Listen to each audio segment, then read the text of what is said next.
Hello friends, நீ நான் காதல் என்ற எபிசோடில் என்ன நடக்கலாம் அப்படிங்கிறத பற்றி பார்க்கலாம். இன்றைக்கான எபிசோட் இன்ட்ரெஸ்டிங்கான எமோஷனல் எபிசோட் அப்படின்னு சொல்லலாம். ராகவும் அபியும் சுந்தரியை கூட்டிகிட்டு வரதுக்காக அவங்க ஃப்ரெண்டு சுசீலா வீட்டுக்கு போகிறாங்க. சுசீலா வந்து பேசிக்கிட்டு இருக்கும்போதே அவங்களோட மாமியார் வந்துடுறாங்க. வந்ததுக்கப்புறம் பார்த்தா ரொம்பவுமே குறை சொல்லி பேசிக்கிட்டு இருக்காங்க. ராகவ் வந்து என்னதான் இருந்தாலும் அவங்க வளர்த்தவங்க எங்களோட சித்தி, அவங்கள அப்படிலாம் பேசாதீங்க அப்படிங்கிற மாதிரி சொல்லும்போது, அப்போ நீங்களே வச்சு பார்த்துக்க வேண்டியதானே அப்படின்னு சொல்லி அவங்க பேசுகிறாங்க.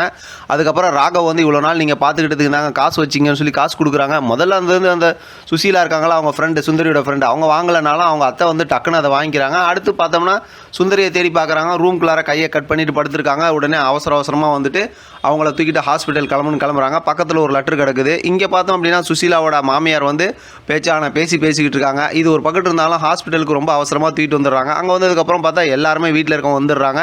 இப்போ டாக்டர் வந்து சீக்கிரமாக காப்பாற்றிடலாம், இப்போ கரெக்டான நேரத்துக்கு தான் வந்து அட்மிட் பண்ணியிருக்கீங்க அப்படிங்கிற மாதிரி சொன்னாலும், இப்போ அந்த லெட்டரை எடுத்து ராகவ்கிட்ட அபி கொடுக்குறாங்க, ஆகாஷ்கிட்ட கொடுக்குறாங்க. ஆகாஷ் அந்த லெட்டரை வாங்கி படிக்க ஆரம்பிக்கிறாங்க. அதுக்கப்புறம் பார்த்தோம்னா எல்லாத்தையும் மன்னிப்பு கேட்டு அப்படி இப்படின்னு ஒரு ரொம்ப நேரம் ஓடுது. ரொம்ப பெரிய ஒரு எமோஷனல் மூமெண்ட்டாக இருக்குது. இதுக்கப்புறம் வந்து வீட்டுக்கு கூட்டிகிட்டு போயிடணும் அப்படிங்கிற மாதிரி அஞ்சலி சொல்கிறாங்க. இப்போ பார்த்தா மனோகரம் அதுக்கு ஒத்துக்கிறாங்க. இப்போ எல்லோரும் வந்து டாக்டர் வந்ததுக்கப்புறம் பேசுகிறாங்க. போய் பார்க்கலாமான்னா பார்க்குறாங்க. பார்க்கும்போது வழக்கம் போல் பார்த்தா சுந்தரி பெரிய ஒரு நடிப்பு நடிக்கிறாங்க. அதுக்கப்புறம் பார்த்தா எல்லாத்திட்டையும் மன்னிப்பெல்லாம் கேட்டுக்கிறாங்க. இந்த பக்கத்து முரளி பார்த்தா அப்படியே மனசுக்குள்ளார நினச்சிக்கிட்டே இருக்காங்க, இதே அப்பா இவ்வளோ பெரிய நடிப்பா அப்படின்னு. இப்போ கொஞ்ச நேரம் கழிச்சு டிஸ்சார்ஜ் பண்ணி கூட்டிகிட்டு போகலான்னு சொன்னதுக்கப்புறம் அடுத்து பார்த்தா வீட்டில் கார்டனில் சுந்தரி நிற்கிறாங்க. கூட வந்து முரளி பேசுகிறாங்க. ஏற்கனவே நம்ம ப்ரொமோவில் பார்த்த மாதிரி தான், ராகவோட ஃபேமிலியை நான் எப்படிலாம் இனிமேல் பழி வாங்குறேன் பாரு அப்படிங்கிற மாதிரிலாம் சுந்தரி பேசிக்கிட்டு இருக்காங்க. முரளி வந்து அடையப்பா இவ்வளோ கோவமாக இருக்கிறீங்களே அப்படிங்கிற மாதிரி அவங்களும் பேசிட்டு போயிடுறாங்க. அடுத்து முரளி ஒரு திட்டம் போடுறாங்க. இப்போ காரில் பிரேக் பிடிக்காத மாதிரி செஞ்சு வச்சுட்டு அந்த கார் சாவி வச்சிடுறாங்க. இப்போ ராகவ் எங்கேயாவது போய் இடித்து அவங்களுக்கு அடி பண்ணுங்கிற மாதிரி ஒரு திட்டம் போடுறாங்க. ஆனால் பார்த்தா கடைசியில் எப்படி மாறிடுதுன்னா, இப்போ அஞ்சலிக்கு ஸ்கேன் எடுக்கணும், டாக்டர் வர சொன்னாங்கன்னு சொல்லி டக்குன்னு கிளம்பும்போது இப்போ கூட்டிகிட்டு போகிறது என்ன பண்ணுறதுன்னு பார்த்தா, இப்போ முரளியோட கார் இல்லைன்னு சொல்லி மனோகர் சொல்கிறாங்க.